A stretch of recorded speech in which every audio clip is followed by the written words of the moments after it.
Hello बच्चों, मैं पंकज कुमार कंचन from KBBM IC। आज हम लोग बेटा क्लास 10 की मैथ पढ़ेंगे, जिसमें हम लोग पहले चैप्टर की जो पहली एक्सरसाइज है एक्सरसाइज 1.1 सॉल्व करेंगे। ठीक, और ये इस क्लास का जो है तीसरा लेक्चर है, यानी मैथ का तीसरा लेक्चर है।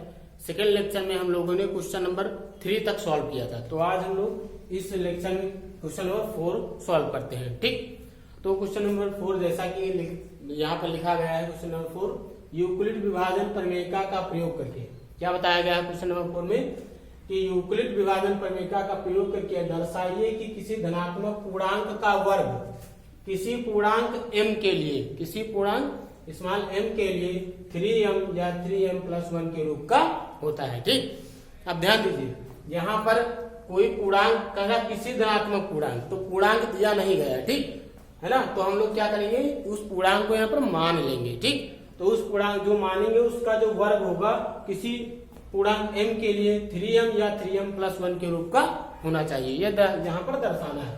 ठीक है, तो हम लोग मान लेते हैं, यहाँ पर क्या करेंगे भैया, मान लेंगे, माना जो है कोई धनात्मक पूर्णांक a है। ठीक, माना धनात्मक पूर्णांक a है, ऐसे मान लेंगे, माना धनात्मक पूर्णांक किसी पूर्णांक के लिए कहा गया है ना, किसी धनात्मक पूर्णांक के लिए। तो मान लेते हैं माना धनात्मक पूर्णांक a, मान लेते हैं हम लोग वो धनात्मक पूर्णांक क्या है, a है। ठीक, तथा यहाँ पर एक चीज और ध्यान देना, b बराबर कितना हो जाएगा आपका, जो m के पास वैल्यू लिखी होगी, है ना। तो m के पास कितना लिखा है 3, तो b बराबर कितना हो जाएगा 3 हो जाएगा। ठीक, तो माना धनात्मक पूर्णांक a है तथा b बराबर 3। अब हम लोग क्या लिख देंगे, यूक्लिड विभाजन प्रमेयिका लगा देंगे, यूक्लिड विभाजन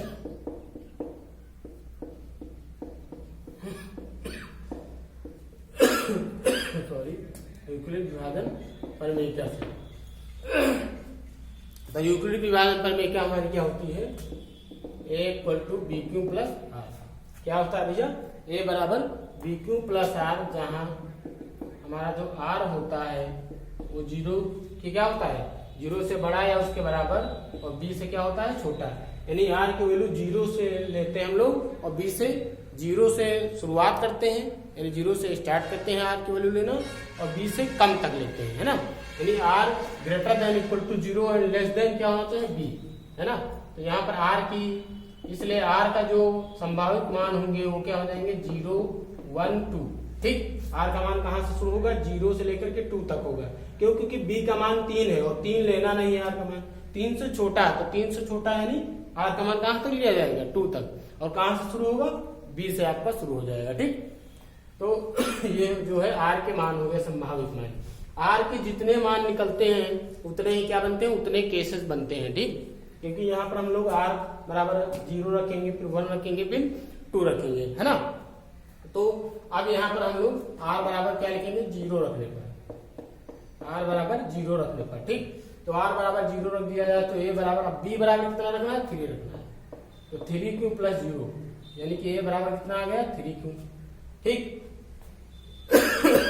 सॉरी, a बराबर क्या हो गया 3q।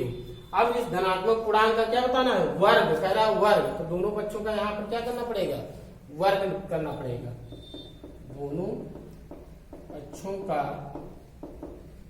वर्ग करने पर। यहाँ पर क्या लिखेंगे, दोनों पक्षों का वर्ग करने पर, तो वर्ग कर दोगे तो a² बराबर हो जाएगा 9q²। क्या हो जाएगा भैया, a² इधर हो जाएगा, इधर 3q का जो हम लोग स्क्वायर करेंगे तो 3 का स्क्वायर तो 9 हो गया, और q का q² हो जाएगा। ठीक, इसको हम लोग इस तरीके से भी लिख सकते हैं, इम्प्लाई दैट a बराबर 3 × 3q², इस तरीके से भी लिख सकते हैं। अब a² बराबर हो जाएगा 3, ऐसे ही रखना, और इसके जगह पर रख देना m। क्या लिख देना भैया, इसके जगह पर m लिख देना, 3q² क्या हो जाएगा आपका m, और यहाँ लिख देंगे जहां m एक पूर्णांक है। क्या लिखेंगे भैया, जहां m एक पूर्णांक है, जहां m एक पूर्णांक है तथा m किसके बराबर है, यहाँ पर 3q² के बराबर है। जहां m एक पूर्णांक है और m बराबर कितना है 3q², क्यों, m एक पूर्णांक, देखिए q भी एक पूर्णांक था। ठीक, तो इसके स्थान पर जो हमने m रखा है, इसको जो m बराबर मान लिया, और m भी क्या है, एक प्रकार का पूर्णांक है। ठीक, तो a स्क्वायर बराबर कितना आ गया 3m। ठीक, अब r बराबर हम लोग कितना रख देते हैं, 1 रख देते हैं यहाँ पर। इसी में यूक्लिड विभाजन परिमेय में r बराबर कितना रखने पर 1 रख दिया जाए। ठीक, तो इसके आगे इधर देखते हैं, r बराबर 1 रखने पर। ठीक, तो r बराबर 1 रख देते हैं यहाँ पर। तो a इक्वल टू हमारा हो जाएगा b की वैल्यू 3 और q प्लस r की जगह पर 1 हमने लग दिया। ठीक, अब हमको स्क्वायर चाहिए, धनात्मक पूर्णांक का वर्ग, तो पुनः यहाँ पर भी दोनों पक्षों का क्या कर देते हैं, वर्ग कर देते हैं, दोनों पक्षों का वर्ग करने पर। ठीक, तो ये हो जाएगा a स्क्वायर, ये हो जाएगा 3q प्लस 1 का होल स्क्वायर हो जाएगा। ठीक, अब होल स्क्वायर ओपन कर दिया जाए, तो a स्क्वायर बराबर 3q स्क्वायर, यानी कि आपको फार्मूला पता है, a प्लस बी का होल स्क्वायर क्या होता है, a square plus B square plus 2ab, तो b स्क्वायर यानी कि 1 का स्क्वायर प्लस आपका जो 2ab मतलब 2, a की जगह 3q और b की जगह 1 हो जाएगा। ठीक, इस समीकरण से इसको खोल देंगे। ठीक, तो a स्क्वायर बराबर ये हो जाएगा 9q स्क्वायर, 1 का स्क्वायर तो 1 ही होगा, और 3 दूनी 6q, इस तरीके से हो जाएगा। ठीक, अब ध्यान देना जरा, इसको जरा इस तरह लिख लो, 9q स्क्वायर, q वाले टर्म एक जगह कर लिया जाए, 1 इधर कर लेंगे, और यहाँ पर हम लोग इन दोनों में कॉमन ले लेंगे, है ना। तो a स्क्वायर बराबर 3 कॉमन ले लेंगे, तो यहाँ पर हो जाएगा 3q स्क्वायर प्लस 2q, यहाँ पर 1 हो जाएगा। अब ध्यान दीजिए, इसकी जगह पर हम लोग m रख देंगे। ठीक, क्योंकि हमको 3m प्लस 1 के फॉर्म का लाना है। ठीक, a स्क्वायर इक्वल टू हो जाएगा 3, और यहाँ पर रख देंगे m, तो 3m प्लस 1 हो जाएगा। क्या हो जाएगा 3, इसकी जगह m रख दिए और ये 1 है। ठीक, तो a स्क्वायर बराबर क्या हो जाएगा आपका 3m प्लस 1, फिर लिख देंगे जहां m क्या है, एक पूर्णांक है, यहाँ m एक पूर्णांक है, और m बराबर किसके है, 3q स्क्वायर प्लस 2q की, और m बराबर किसके है, 3q स्क्वायर प्लस 2q। ठीक, तो अब आगे देखिए, हमको केवल 3m या 3m प्लस 1 के रूप का लाना था, तो 2 रखने की जरूरत नहीं है। ठीक, यहाँ पर अगर आगे और होता तो 2 रख देते, हालांकि आप रख सकते हैं। ठीक, लेकिन ये आगे हमको केवल यही दो रूप 3m या 3m प्लस 1 दर्शाना था।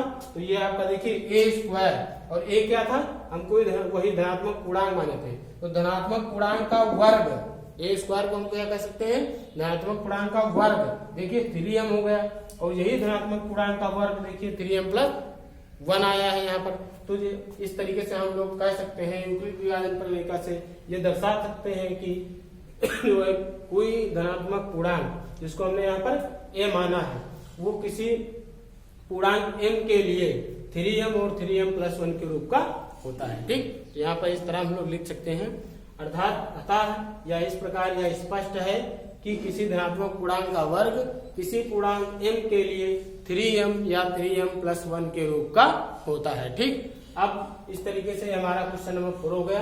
अब हम देखेंगे क्वेश्चन नंबर 5। ठीक है, तो आइए देखते हैं क्वेश्चन नंबर 5। तो अब हम लोग देखेंगे क्वेश्चन नंबर 5। ठीक, क्वेश्चन नंबर 5 देखिए, आप लिखा गया है बोर्ड पर, क्या इसमें कह रहा है कि यूक्लिड विभाजन परिमेय का प्रयोग करके दर्शाइए कि किसी धनात्मक पूर्णांक का घन, घन का मतलब क्यूब, है ना, यहाँ पर क्या करना है, घन, जैसे वहां स्क्वायर बताया था वर्ग, उसी प्रकार यहाँ पर क्या होगा, पूछ रहा है घन, घन का लोग घात 3, है ना, क्यूब 9m प्लस 1 या 9m प्लस 8 के रूप का होता है। ठीक, तो किसी धनात्मक पूर्णांक का घन कहा है। ठीक, और वो धनात्मक पूर्णांक यहाँ पर दिया नहीं गया, तो हम लोग क्या करेंगे, मान लेते हैं। ठीक, तो लिखेंगे माना कोई धनात्मक पूर्णांक a। ठीक, कह रहा किसी धनात्मक पूर्णांक का घन, तो मान लेते हैं, यहां से हल स्टार्ट है आपका, मान लेते हैं माना कोई धनात्मक पूर्णांक a है। ठीक, तथा यहाँ पर b बराबर, ध्यान देना यहाँ पर इस क्वेश्चन में अभी तक हम लोग m के पास या जो अगले इसके पहले वाले और क्वेश्चन में जो b के पास वाली लिखी रहती थी, q के पास सॉरी लिखी रहती थी, तो उसको हम लोग b मानते थे। लेकिन यहाँ पर आप b बराबर 9 मत मानना। ठीक, क्योंकि अगर 9 मान लोगे तो 9 केसेस बनाने पड़ेंगे, वो बहुत ज्यादा टफ होगा, या क्यूब करेंगे आप तब भी वो टफ लगेगा। ठीक, बात समझे, कहने का मतलब 9 केस बनाने पड़ेंगे। यहाँ पर सबसे इम्पोर्टेंट बात यह है कि अगर आप b बराबर 9 मान लेंगे तो आर की बहुत मान निकलेंगे, वो बहुत सारे केसेस बनाने पड़ेंगे, है ना, तब जाकर के इस फॉर्म के निकलेंगे। उसके अंदर से 9m 9m+1 9m+8, है ना, ये जो रूप है ना, घन करोगे आप तो ये रूप जो उतने केस बनाओगे, अगर b बराबर 9 मान लिए तो उतने केस बनाएंगे, उतने ज्यादा केस हो जाएंगे, तब जाकर के ये रूप कहीं मिलेगा। तो आप 9 मत मानना, b बराबर यहाँ पर क्या मान लेंगे 3 मान लेंगे, ठीक, b का मान क्या मान लेंगे 3। अब 3 देखिए, b बराबर 3 हम इसलिए मान सकते हैं क्योंकि अगर हम लोग 3 का क्यूब करें तो कितना आ जाएगा 27, और 27 क्या है, जो ये 9 लिखा गया है इनके पास, ये 9 से क्या है डिविजिबल है। बात समझे कि नहीं, कहने का मतलब हम लोग b बराबर 3 मानेंगे, क्योंकि 3 का जो घन होता है वो होता है 27, और 27 9 से क्या है डिविजिबल है, ठीक, 27 9 से क्या भैया डिविजिबल है, ठीक है, यानी कि जो 27 है वो 9 से क्या है विभाज्य है, ठीक। तो यहाँ पर b बराबर हम लोग 3 मानेंगे, ठीक है, तो b बराबर 3। अब क्या करेंगे, यूक्लिड विभाजन प्रमेय का लगा देंगे, तो यूक्लिड विभाजन प्रमेय से, यूक्लिड विभाजन प्रमेय क्या होती है, a बराबर BQ प्लस R, वेयर जहां R क्या होता है वो greater than equal to 0 less than b, तो इसलिए R के जो यहाँ पर हम वैल्यू निकलेंगे, R का मान कितना हो जाएगा 0 1 2, कहाँ तक हो जाएगा 0 से लगा कर कहाँ तक रहेंगे, b से कम लेना है, तो b बराबर 3 है तो b से कम यानी कि क्या हो जाएगा 2 हो जाएगा, तो 0 1 2 यहाँ पर R के 3 मान निकले, ठीक। तो हम यहाँ पर R बराबर सबसे पहले क्या पुट कर देंगे, यहाँ पर 0 रख देंगे, तो क्या लिखेंगे R बराबर 0 रखने पर, क्या लिखेंगे भैया R बराबर 0 रखने पर, तो R बराबर 0 रख दिया जाए तो a बराबर b के स्थान पर कितना रख देंगे 3q, ठीक, तो 3q प्लस 0 यानी a बराबर आ जाएगा 3q। अब देखिए घन कहा गया है ना क्यूब, तो दोनों पक्षों का हम लोग घन कर देंगे, यहाँ पर दोनों पक्षों का घन करने पर, ठीक, दोनों पक्षों का घन कर देंगे तो यहाँ पर a क्यूब बराबर क्या हो जाएगा भैया, यहाँ पर घन करेंगे तो 3 का क्यूब हो जाएगा 27, और क्यू क्यूब कितना हो जाएगा भैया a क्यूब बराबर 27 क्यूब, इस तरीके से, क्योंकि 3 का क्यूब 27 होगा और क्यू का क्यूब क्यूब ही होगा, ठीक। तो a क्यूब इक्वल टू, यहाँ पर ध्यान दीजिए, यहाँ 27 क्यूब है तो 27 को हम लोग 9m का फॉर्म का लाना है तो 9 आगे कर लेंगे, 9 गुणे कितना हो जाएगा 3 क्यूब ये हो जाएगा, ठीक। तो a क्यूब बराबर हो जाएगा यहाँ पर 9, और इसकी जगह पर क्या रख देंगे m रख देंगे, तो a क्यूब बराबर हमारा क्या आ गया 9m, ठीक, इसकी जगह m तो लिख देंगे, जहां m एक क्या है पूर्णांक है तथा m बराबर किसके है 3q क्यूब के, किसके है भैया 3q क्यूब के। देखिए 27 को हम लोग 9 गुणे 3 यानी 9 3 27 इस फॉर्म में लिख सकते हैं, और क्यू क्यूब यही हो जाएगा, और इसके स्थान पर कितना रख देंगे m रख देंगे, ठीक। तो a क्यूब बराबर हो जाएगा 9m, ठीक। अब जरा देखिए एक हमारा बन गया, अब r बराबर 1 रखने पर, r बराबर यूक्लिड विभाजन प्रमेय का यानी यूक्लिड डिवीजन लेमा में r इक्वल टू 1 रख देंगे हम लोग, ठीक। तो a बराबर हो जाएगा b के स्थान पर कितना रख देंगे 3 रख देंगे, तो 3q प्लस 1। अब पुनः दोनों पक्षों का यहाँ पर भी क्या कर देंगे घन कर देंगे, दोनों पक्षों का घन करने पर, ठीक, दोनों पक्षों का क्या कर देते हैं घन कर देते हैं, तो यहाँ पर a क्यूब हो जाएगा भैया, लेकिन यहाँ पर 3q प्लस 1 का हो जाएगा होल क्यूब, ठीक। अब यहाँ पर a प्लस b का होल क्यूब सब संख्या आप लोग पढ़े हैं, तो यहाँ से इसको ओपन कर दिया जाए, तो a क्यूब बराबर हो जाएगा 3q क्यूब प्लस 1 का क्यूब प्लस हो जाएगा 3 इंटू 3q प्लस 1 ब्रैकेट में हो जाएगा 3q प्लस 1, ठीक, क्योंकि a प्लस b का होल क्यूब बराबर होता है a cube plus b cube plus 3ab bracket में a प्लस b, है ना। यहाँ पर a क्यूब बराबर इसको ये 3q क्यूब क्या हो जाएगा 27q क्यूब प्लस 1 का क्यूब 1 ही हो जाएगा। अब 3 3 का 9q, और 9q को जो 3q से मल्टीप्लाई कर देंगे अंदर हो जाएगा 27q स्क्वायर, क्या हो जाएगा 27q स्क्वायर प्लस 3 3 9, यहाँ पर 9q हो जाएगा, ठीक। अब इसको थोड़ा इस तरीके से लिख दिए, क्यों वाले इकट्ठे लिख देते हैं, 27q cube plus 27q square plus 9q और प्लस 1, यहाँ पर इन पे ब्रैकेट लगा देंगे, यानी यहाँ पर हम लोग कॉमन ले लेंगे, ठीक। तो a क्यूब बराबर 9 कॉमन ले लिए, बात समझे, क्या ले लेंगे 9 कॉमन, तो यहाँ पर हो जाएगा 3q, यहाँ पर हो जाएगा 3q स्क्वायर और यहाँ हो जाएगा q और प्लस 1 हो जाएगा। बात समझे? तो a क्यूब बराबर हो जाएगा 9 और इसके स्थान पर, पूरे के स्थान पर क्या रख देंगे? m रख देंगे। तो a क्यूब बराबर हो जाएगा 9m प्लस 1। क्या हो जाएगा? 9m प्लस 1 हो जाएगा। ठीक, जहां क्या लिखेंगे भैया? m एक क्या है? पूर्णांक है। जहां m एक पूर्णांक है और m बराबर किसके हो जाएगा? 3q cube plus 3q square plus q हो जाएगा। m बराबर हो जाएगा 3q cube plus 3q square plus q। इस तरीके से a क्यूब बराबर आ गया 9m प्लस 1। ठीक है, अब हमें अभी 9m प्लस 8 भी लाना है। तो r बराबर अभी हम लोग क्या रखेंगे? 2 रख देंगे। ठीक, तो आगे r इक्वल टू हम लोग क्या रख देते हैं? 2 रख देते हैं। इधर का मिटा देते हैं जरा। ठीक, तो r इक्वल टू यहाँ पर 2 रख दिया जाए, यानी r बराबर 2 रखने पर तो a बराबर हो जाएगा यहाँ पर b की वैल्यू आपको कितनी है? 3 है। 3q plus 2। अब पुनः दोनों पक्षों का घन कर देते हैं। ठीक, दोनों पक्षों का क्या करने पर? घन करने पर। ठीक, तो यहाँ पर a क्यूब इक्वल टू हो जाएगा भैया 3q प्लस 2 का होल क्यूब, है ना। फिर से यहाँ पर सब संख्या a प्लस b का होल स्क्वायर ओपन कर दिया जाए, सॉरी होल क्यूब ओपन कर दिया जाए। तो a क्यूब बराबर हो जाएगा 3q का होल क्यूब प्लस 2 का cube plus 3 into 3q into 2 और यहाँ पर ब्रैकेट में हो जाएगा आपका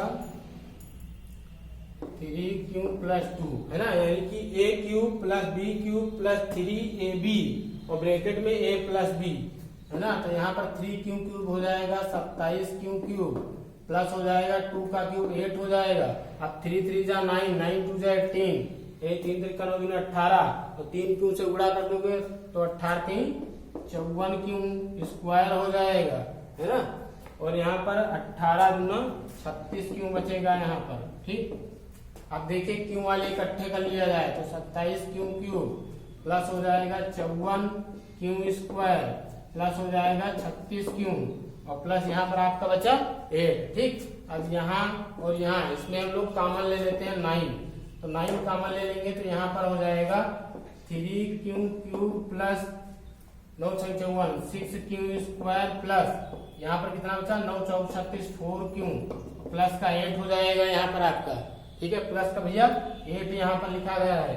अब इसके स्थान पर हम लोग क्या मान लेंगे? लिख देंगे m रख देंगे यहाँ पर। ठीक है, यहाँ पर ये सब a क्यूब यहाँ पर भी a क्यूब। ठीक, तो इसके आगे उधर देखते हैं जरा। ठीक,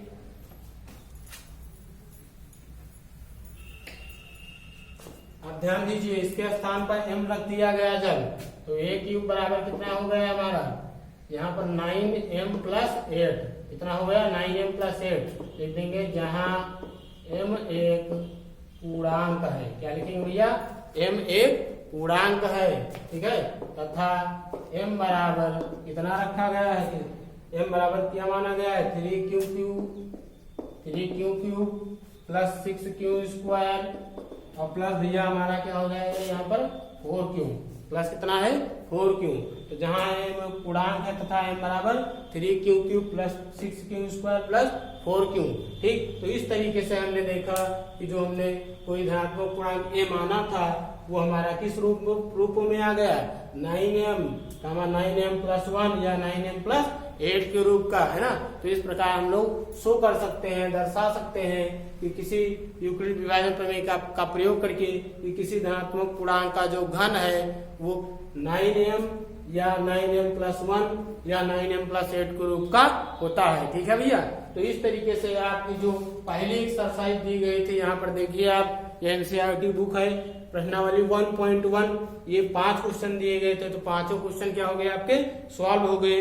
ठीक, तो इस वीडियो में यहीं तक, बाकी मिलते हैं अगले लेक्चर में, लेक्चर नंबर 4 में मिलेंगे, है ना। और इसके बाद हम लोग पढ़ेंगे अंकगणित के आधारभूत प्रमेय, फंडामेंटल थ्योरम ऑफ अरिथमेटिक के बारे में हम लोग पढ़ेंगे। ठीक है, तो इस वीडियो में वहीं तक, बाकी मिलते हैं लेक्चर नंबर 4 में। ठीक है, थैंक यू।